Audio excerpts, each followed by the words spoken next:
کہیں گے جگر تو آپ کا تو مشہور ہے، میں جانتا ہوں. میں کہا ان کا گھر ڈھونڈ لیں. تو کہیں گے کیوں تم یاد رکھتے ہو اس کو؟ تو میں نے کہا کہ جگر صاحب جو تھے وہ روز صبح یا ہفتے میں ایک دفعہ آ کر دروازہ کھٹکا کر حسن کی بھیک مانگا کرتے تھے. تو اس پر یعنی آپ دیکھیں ان کی جمع مردی دیکھیں، اور کالے بچکڑ تھے ماشاء اللہ، لیکن شاعروں میں اساتذہ کرام میں بڑا نام. تو نانا کی لڑائی بھی ہو جاتی تھی. تو کیا جگر مراد آبادی نانا سے رشتہ مانگنے آتے تھے؟ نہیں، نانا کی بیوی سے آ کر نانی سے آ کر کہ حسن کی بھیک مانگ رہا ہوں. دیکھیے ایک بات نہیں کہ انداز بھی ہوتے ہیں نا. آپ یہ دیکھیں اس زمانے میں راہ روی کے بھی انداز تھے، لیکن انہوں نے ڈھونڈ لیا اور 10 دن بعد انہوں نے پتہ لگا لیا گھر کا، اور مجھے کال کیا، اور پھر گھر کے فوٹو ٹوٹ گیا تھا، گل بالکل نیا بن گئے ہیں. قدرت اللہ شہاب کے خاندان سے بھی کوئی آپ کا تعلق تھا، وہ کیا قصہ ہے؟ میرے ابا نے جب سکر میں مجھے انگلی پکڑا کر جاتے تھے تو ان کی عمر جب 72 74 سال تھی، اور میں جب 10 11 سال کا بچہ تھا تو ان سے سیکھتا تھا. تو میں نے ابا سے پوچھتا تھا کہ آپ نے اس عمر میں کیوں شادی کی؟ تو ابا بولتے تھے کہ بیٹا میں نے جو میری شادی ہوئی تھی پہلی والی وزیر بیگم، ان سے میری محبت نہیں تھی. تو میں کہا ابا پھر محبت نہیں تھی تو شادی کیوں کی؟ کہ محبت کسی اور سے. تو میں نے پھر ابا سے پوچھا کہ کس سے محبت کی؟ تو کہیں گے کہ ہمارے گاؤں میں 1800 ہوشیارپور کی بات کر رہے تھے کہ 1905 اور 1906 میں میری ایک لڑکی کے ساتھ محبت تھی. تو گاؤں کی محبتیں جس طرح ہوتی ہیں، تو کہیں گے کہ وہ محبت بہت شدید تھی اور میں اس کو بھی آج تک بھلا نہیں سکا. اب یہ بات کر رہے ہیں 1968-69 کی، اور یہ میں تذکرہ 63 سال پہلے کی. تو میں نے کہا کہ کون تھی وہ؟ کہیں گے اس زمانے میں ایوب خان صاحب حکومت کرتے تھے. کہیں گے قدرت اللہ شہاب صاحب کو دیکھتے ہو؟ بلکہ اس کی ماں سے میری پہلی محبت تھی. کہ بیچاری کیا معصوم سی محبت مراد یہ کہ ایک طرفہ ہی یا یہ میں کوئی ایسی بات نہیں کر رہا نعوذ باللہ. تو کہیں گے کہ وہ میری تو کہیں گے وہ دل پر ابھی تک گاہل ہے. ابا بول رہے ہیں بوڑھے آدمی. تو میں نے کہا اچھا. تو پھر ابا کا انتقال ہو گیا 1976 میں بھی بھول گیا. اب جب یہ قصہ ہوا سنتیادر ساگر کا، تو میں کہا میں ابا کا بھی تو اکاؤنٹ ڈھونڈے. میرے دوسرے دوست ہیں راجن سونی صاحب، وہ چیف منسٹر پنجاب جو تھے کیپٹن صاحب، ان کے کزن ہیں. ہاں جی، ان کے کیپٹن کے دوست ہیں. تو انہوں نے بھی مجھے بولا کہ اقبال تم ہوشیارپور کیوں نہیں آتے؟ میں کہا آپ مجھے وہ گاؤں ڈھونڈ دیں میرے والد. تو کہیں گے اس کے کوئی اتا پتہ بتاؤ. تو میں کہا گاؤں کا نام کیا ہے؟ مجھے گاؤں کا نام ہی نہیں پتہ. تو پھر میں نے کیا کیا کہ میں نے کہا اچھا مجھے قدرت اللہ شہاب کی ماں کا. تو میں نے قدرت اللہ شہاب کا نام ڈالا. تو میں نے کہا کہ ان کی امی کا نام ڈھونڈتا ہوں. تو اتفاق سے انہوں نے کتاب لکھی ہوئی ہے ماں. تو میں نے وہ کتاب کو فوراً منگوا لیا. دیکھا تو اس پہ تو لکھا تھا کہ نہیں ہم تو سرگودا کے ہیں. اور وہ میں نے کہا نہیں چلی مجھے کیا بات کہہ دی یہ تو کتاب میں. تو جب کتاب کے کچھ صفحے پڑھے تو پھر مجھے خیال آیا کہ اوور نائٹ ہوشیارپور سے بیل گاڑیوں میں بیٹھ کر یہ کینال ڈسٹرکٹس بن رہے تھے، زمینیں غریب لوگوں کو دیتے. تو اپنے اس زمانے میں غربت تو بے انتہا تھی. تو اس میں بیٹھ کر اوور نائٹ ہوشیارپور سے وہ لوگ ادھر اپنے کینال والے ڈسٹرکٹ میں چلے گئے تھے.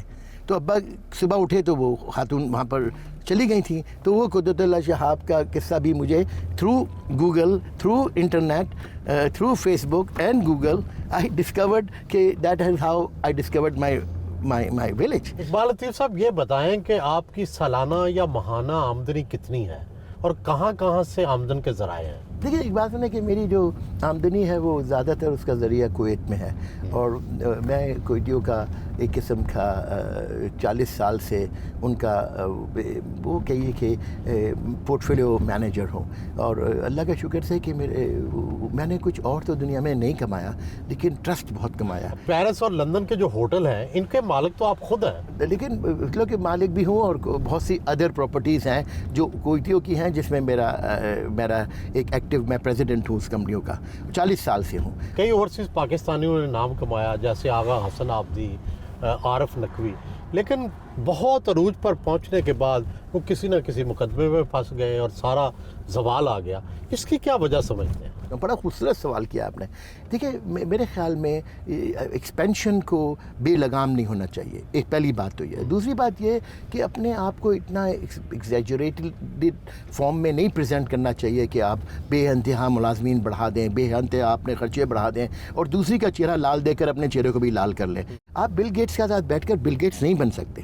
آپ نا دنیا میں اپنے آپ کو تباہ کرنا چاہتے ہیں نا تو اپنے خرچوں کو بڑھا لیں کہ یارڈ خرید لیں, پلین خرید لیں, اب بے فائدہ کی $1 ملین کے خرچے کر دیں, اپنے آپ کی پروموشن, سیلف پروموشن میں لگ جائیں, وہ بیکار چیزیں ہوتی ہیں. میری زندگی نے میں نے یہ سبق ان سے ہی سیکھے کہ میں اپنے اخراجات کو اپنی انکم سے 30 یا 40% پر رکھتا ہوں. آپ کی اہلیہ جو ہیں وہ فارسی سپیکنگ ہیں, پرشین ہیں, ایرانی ہیں. یہ بتائیں کہ ان کے ساتھ کس زبان میں آپ بات کرتے ہیں؟ میں اپنی انگلش میں زیادہ تر باتیں کرتے ہیں, لیکن جب لڑائی ہوتی ہے تو وہ پرشین میں بات کرتے ہیں, پھر میں بھی پرشین میں جواب دیتا ہوں.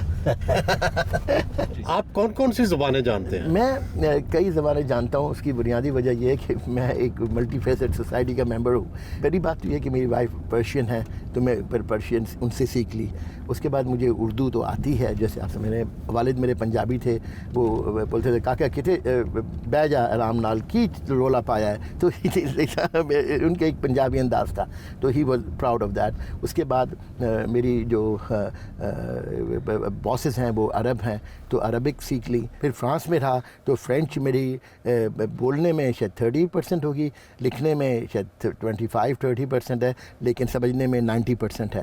تو اس کے بعد میں نے سندھی کو میں 99.9% پوری طرح سمجھتا ہوں. میں نے شاہ لطیف بھٹائی کے کلام کو پڑھا, شیخ ایاز صاحب کے کلام کو میں نے ترجمہ بھی کیا ہے. تو یہ چیزیں ایک بنیادی پاکستانی پروونشل لینگویجز اور گلوبل لینگویجز. اب میرا شوق جو ہے وہ میں سوچتا ہوں کہ میں ایک اور زبان سیکھوں, اور وہ زبان ہے انسانیت کی زبان, اور کہ سب سے بات کر سکوں.